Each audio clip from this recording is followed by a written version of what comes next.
74세 나는 이제 겨우 노후를 즐겨야 할 나이에 접어들었다. 어릴 땐 늘 나이 들면 여기저기 여행 다니면서 여유롭게 살 거야 라고 생각했다. 청춘은 일하느라 바빴으니 이제는 나를 위한 삶을 살 차례라고.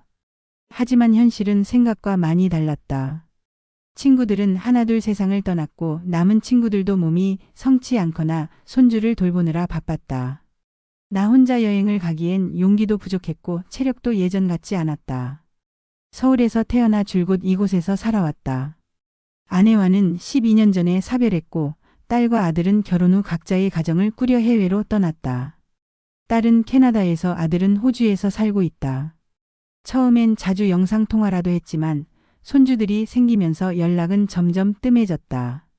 나도 바쁘게 살아와서 그런 건 이해하지만 가끔은 너무 외롭다.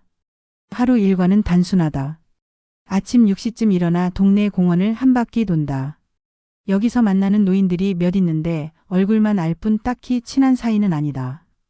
인사를 주고받고 짧은 대화를 나누긴 하지만 집에 돌아오면 다시 혼자다. 오전엔 TV를 보다가 시장에 가서 간단히 장을 보고 점심을 혼자 해결한다. 오후엔 집 근처 카페에 가서 신문을 읽거나 도서관에서 시간을 때운다. 저녁이면 근처 포장마차에서 가볍게 막걸리를 한 잔 마시고 들어온다. 이게 내 하루의 전부다. 얼마 전 TV에서 유럽 기차 여행 다큐멘터리를 봤다. 푸른 들판을 지나가는 기차, 한적한 골목길의 노천 카페, 따뜻한 햇살을 받으며 강변을 거니는 사람들. 그걸 보는데 마음이 설레면서도 씁쓸했다. 젊을 때는 은퇴하면 꼭 여행 다니며 인생을 즐겨야지라고 다짐했는데 막상 나이가 드니 함께 갈 친구도 용기도 부족했다. 사실 몇 년 전까지만 해도 여행을 다녀볼까 고민했다. 하지만 현실적인 문제가 많았다. 혼자 여행을 가려니 막막했다. 어디서부터 계획을 세워야 할지, 숙소는 어떻게 잡아야 할지, 가서 길을 잃으면 어떡할지 여행이 설렘보다는 두려움으로 다가왔다. 주변에 같이 갈 친구가 있다면 좋겠지만 그런 사람도 없었다. 젊었을 때는 그렇게 친한 친구들이 많았는데 다들 세월 앞에 흩어졌다. 몇 달 전 동네에서 알던 지인이 혼자 제주도로 여행을 갔다가 다리를 다쳐 돌아왔다. 길에서 넘어졌는데 주변에 도와줄 사람이 없었다고 했다. 그 얘기를 듣고 나니 더 겁이 났다. 나도 혼자 여행 가서 갑자기 아프거나 사고라도 나면 어쩌지? 그런 생각이 꼬리를 물었다. 그래도 요즘 들어서 다시 여행에 대한 미련이 남았다. 몸이 더 안 좋아지기 전에 아직 걸을 수 있을 때 가봐야 하지 않을까? 하지만 혼자서 떠나는 게 너무 막막하다. 내가 이렇게 겁이 많은 사람이었나 싶기도 하고 젊을 때 너무 일만 했나 싶기도 했다. 여행을 가고 싶은데 함께 갈 사람이 없다. 그게 요즘 내 가장 큰 고민이다. 그렇게 고민만 하던 어느 날 우연히 한 블로그 글을 읽게 됐다. 나이 들어도 혼자 여행할 수 있다. 70대 여성 블로거가 혼자 일본 여행을 다녀온 이야기를 적어둔 것이었다. 사진 속 그녀는 유카타를 입고 온 촌마을을 거닐고 작은 식당에서 라멘을 먹고 벚꽃이 흐드러진 공원 벤치에 앉아 있었다. 글을 읽다 보니 나도 모르게 상상했다. 나도 저렇게 걸어 다니면서 세상을 구경하고 싶다고. 그래, 나도 할 수 있지 않을까? 그날 밤 오랜만에 두근거리는 마음으로 여행 계획을 세워봤다. 인터넷을 뒤져가며 혼자 가기 좋은 여행지를 검색했다. 가장 많이 추천된 곳은 일본과 대만이었다. 한국에서 가까워서 부담이 적고 여행 인프라도 잘 갖춰져 있어서 혼자 다니기 좋다고 했다. 일본은 오래전 출장으로 한번 가본 적이 있었지만 관광으로 가본 적은 없었다. 다음 날 오랜만에 장을 보러 나가는 길에 도서관에 들렀다. 여행책을 빌려보려고 했다. 책장 앞에 서서 한참을 고민했다. 지금 이걸 빌려도 될까? 정말 갈 수 있을까? 하지만 결국 책을 2권 골랐다. 혼자 떠나는 일본 여행, 그리고 시니어 여행자를 위한 가이드북. 책을 읽다 보니 점점 설레기 시작했다. 하지만 동시에 불안감도 커졌다. 비행기 표는 어떻게 사야 하지? 숙소는 혼자 가도 괜찮을까? 길을 잃으면 어쩌지? 무엇보다 가장 큰 걱정은 혼자 밥을 먹을 수 있을까? 였다. 혼밥이야 늘 하는 거지만 여행지에서 낯선 음식점에 들어가 혼자 앉아 밥을 먹는 상상을 하니 어쩐지 초라해 보였다. 게다가 일본은 1인 식당이 많다고 하지만 왠지 외로울 것 같았다. 이 고민을 며칠 동안 끌어안고 있다가 결국 딸에게 연락을 했다.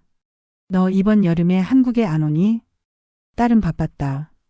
회사 일도 많고 아이들 방학이라고 여행 계획까지 잡아놨다고 했다. 문득 서운한 마음이 들었지만 억지로 웃으며 말했다.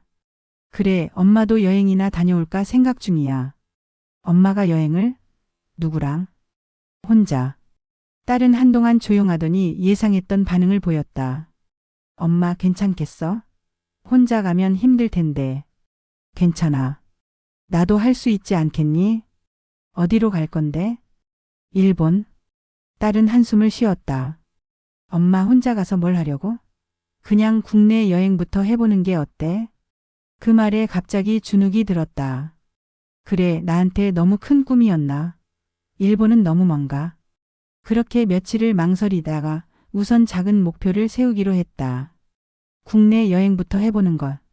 서울을 벗어난 게 언제였던가? 기억도 나지 않았다. 그러니 해외는커녕 국내 여행부터 연습해보는 게 맞을지도 몰랐다. 우선 가장 가까운 목표로 강릉을 선택했다.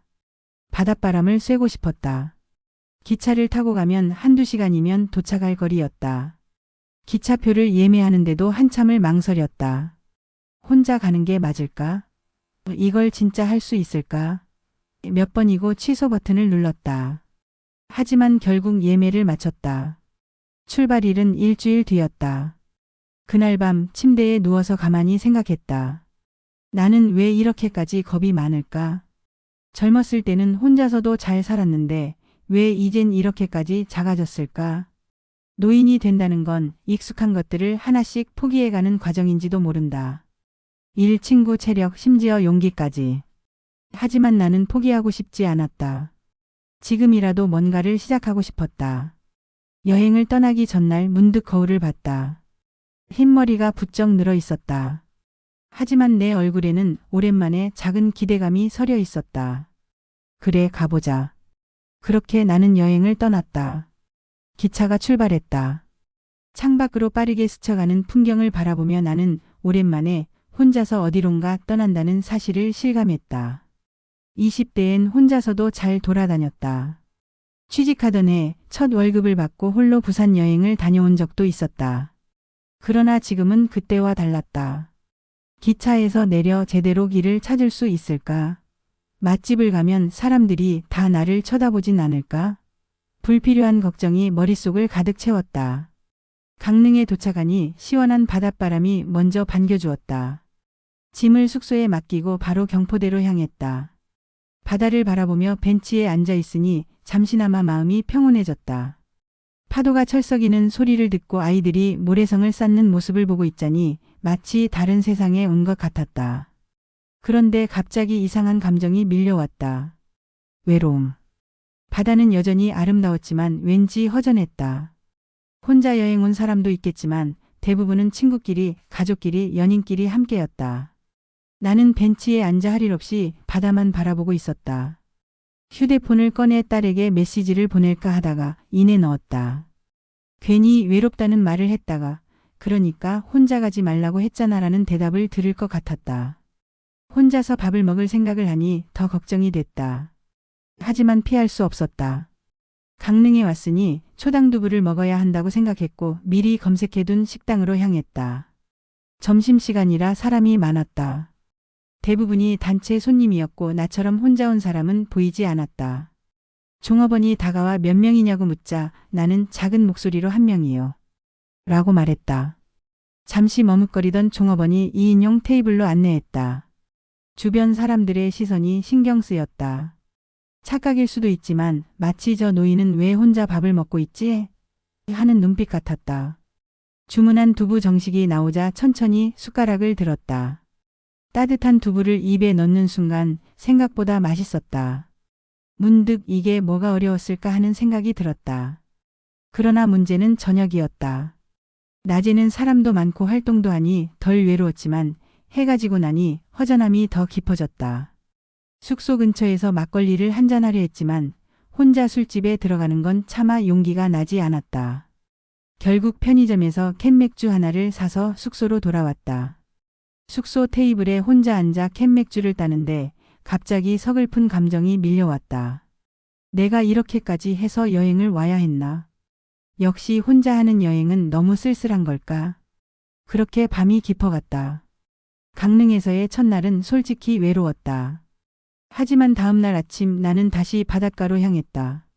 아침 공기는 맑았고 사람들도 한산했다. 해변을 따라 천천히 걸으며 어제의 감정을 곱씹었다. 나는 혼자 여행을 한다고 해서 무조건 외롭다고 느낀 게 아니었다. 처음 해보는 일이라 낯설었고 나이 든 사람이 혼자 여행하는 건 이상한 것이라는 생각이 내 발목을 잡고 있었던 거였다. 조금 더 즐겨볼까? 마음가짐을 달리하니 사소한 것들도 새롭게 보였다.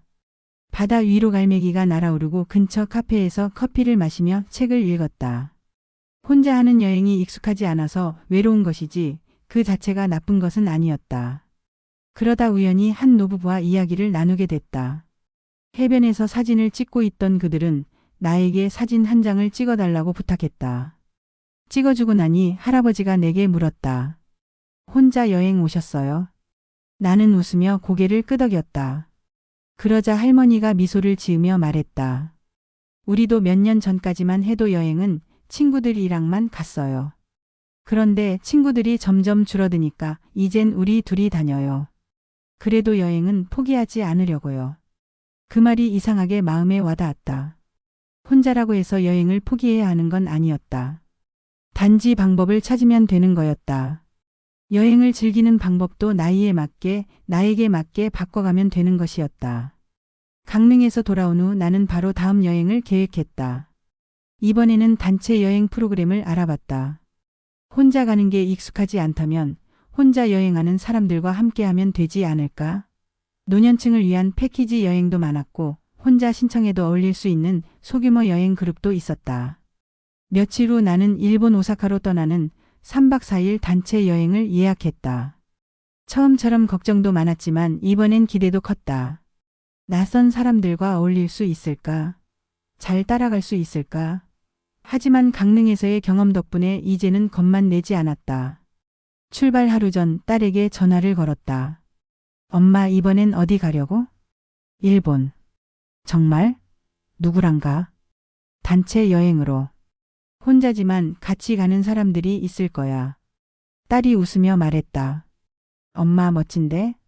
나는 농담처럼 대답했다. 그러게 나도 몰랐네. 그렇게 나는 다시 떠나기로 했다. 나이에 상관없이 혼자서라도 아니 함께할 새로운 인연을 만나면서. 여행은 젊을 때만 할 수 있는 것이 아니다. 방법만 찾으면 언제든 떠날 수 있다. 이 여행을 통해 나는 깨달았다. 나이는 숫자일 뿐이고 혼자 하는 여행이 어렵다면 그에 맞는 방법을 찾으면 된다는 것을. 익숙하지 않다고 해서 포기할 필요는 없다는 것을. 앞으로 더 많은 곳을 여행할 생각이다. 그리고 혹시라도 나처럼 혼자 여행을 해도 괜찮을까? 망설이는 사람이 있다면 말해주고 싶다. 괜찮습니다. 혼자서도 충분히 즐길 수 있습니다.